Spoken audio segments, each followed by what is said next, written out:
on, guys? Welcome back to another video. Today is October 13th, okay? Another nice trade recap, okay? Let's get right into it, okay? Daily on SPX. What do we have? Okay, we're still in this weekly fair value gap right here, as you can see. This blue lined up area here with the most probable fair value gap that we reached into. This actually got disvalidated, and we're looking for lower support to bounce back into this possible price action range. Okay. Now, with that being said, right, you have this weekly fair value gap that is broken into this price action right here with displacement. Obviously, on the weekly, as you can see here, this weekly candle from yesterday's CPI and today's news on Friday, we had a nice little move down. So for the whole week until Wednesday, we had a very nice move up into this fair value gap. We reached the consequent encroachment of that fair value gap, and next thing you know, we're going down. We're going down, almost closing out to where we opened on that weekly candle. So, with that being said, did I take a trade today? No. Did I see a trade opportunity? Yes. Am I going to show it to you? No. Fuck off. Go jerk off somewhere else. I'm joking. I'm going to go ahead and show you what I would have done with the market structure shift, breaker structure, OT, fair value gap level, PD array, price action, order block, all that type of shit. Okay. So, obviously, let's mark out where Friday opens. Okay, so obviously Friday, right here, right around here, market opens, okay? Or not market open. New York session opens, right? We create that new day, and what we're going to be doing is every time you mark the swing high and you mark the swing low, and you mark your OT levels off of that, right? So OT levels right here. Okay, let me delete that for you guys. So we have a swing high right here, swing high, and then current swing low because we haven't made these highs or anything like that. So swing low right there. We mark our OT. Okay, perfect. And so now, okay, what am I looking for? Okay, first of all, you have to realize that there's a market structure shift right here, right? We create a swing low, that swing low creates a swing high, and our swing high takes out that swing low, which makes this a valid market structure shift. That means that we are looking for fair value gaps for price to reach back into displace lower. So that means that if this market structure shift happens up here, we're looking for a fair value gap up here or down here.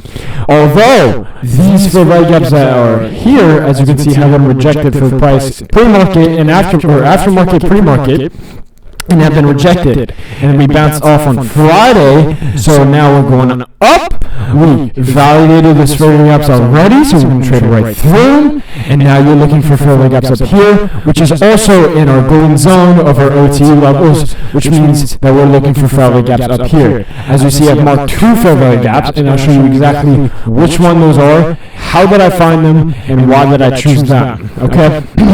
So on the first one, I'm looking at the 15-minute. You can even look at the 30-minute, but the 30-minute has big-ass fucking candles. I don't like this. These are big fair value gaps with a big or smaller fair value gaps inside of them. So we're going to find them. So 15-minute right here, okay? We have this nice little 15-minute top of the wick, bottom of the wick type of fair value gap right here marked in blue. Very top section of this OT level, okay? And then we have this bottom, I believe, 5-minute, if not 3-minute. So there's a 3-minute fair value gap right here. There we go. Okay, so I was currently, when this price action actually happened live, I was looking for a fair value gap that was in the golden zone, so like in the middle, right? And I was looking for price to tap into this higher fair value gap, right? And actually come down lower. So, 3-minute fair value gap right here, right near, I would say, near the The golden area zone 0.705, and we actually almost tapped into it, almost wicked into it, almost filled that 30-minute fair value gap, and then we kind of displaced lower. Obviously, I did not take a trade, but I did have it marked in my notes. I did have, and I was actually watching this price action live, and at that time, my mind was, we're going lower. We're going to go ahead and do a nice little reversal here. So obviously, I waited for a break of structure. There's a bunch of break of structures here, but the ones I was looking for was right here, the actual break of structure right here. And I marked this pink area for institutional order flow. And it's pink because it reminds me of the unicorn setup. Okay? So the unicorn setup is basically, I don't know how to describe it, but it's basically when we create a huge displacement and then price shoots back up and then shoots back down. And this is the 930 is right here. Okay, so it's right after the opening, so it should line up pretty well. This was on the 15-minute. As you can see, it is just beautiful price action. As you can notice, we have a move up, we get liquidity up here, we reject the OT levels, we bounce off, we reverse off the OT levels, and then we reject off this fair value gap. We don't fill the fair value gap. We come down, displace lower, break structure, create this institutional fair value gap, which then price taps into it just perfectly, and that's exactly what I'm looking for. And you could actually enter off this with a very strong bias. I would even put it at the consequent encroachment if I were you, because I know damn well price is not coming back up.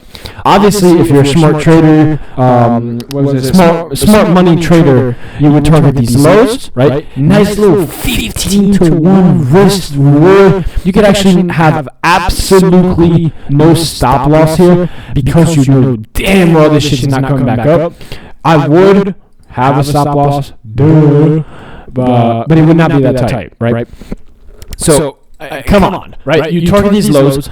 Obviously, price did not come to these lows to stop here, okay? When it comes to these lows, you realize maybe you want to leave a runner, okay? And then your break even is actually down here, the consequence, or like who knows, right? Maybe it's take even or break even, whatever, right? And price comes down, you get profit 1, profit 2, whatever, final, you leave one little runner, maybe to these lows, right?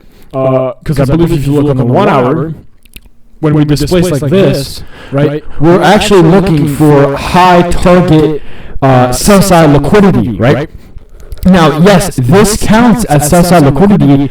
Do we have something higher and better to maybe tap into? Yeah, I mean, yeah, we do. We 100% do. And where is it? Where would that liquidity be? Obviously, you can't get it right every single time, but you can expect to leave a runner and for price to displace such a rapid move in about an hour. It displaced basically where we had all marked and bought in pre-market. It had displaced all the way down when market opened, and even further down during lunchtime. So you would expect a move lower, and if it doesn't move lower, you're expecting it to move into fair value gap or any previous order blocks that haven't been filled. Okay, so that was the potential trade on SPX. I'm gonna keep this video short because I got more stuff to record later. But I hope you guys learned something about institutional order flow right there, about that unicorn candle, a nice little wick into that fair value gap, and a nice little move and displacement down with the OT level. So I hope you guys have a good weekend, and I will see you guys very soon. Peace.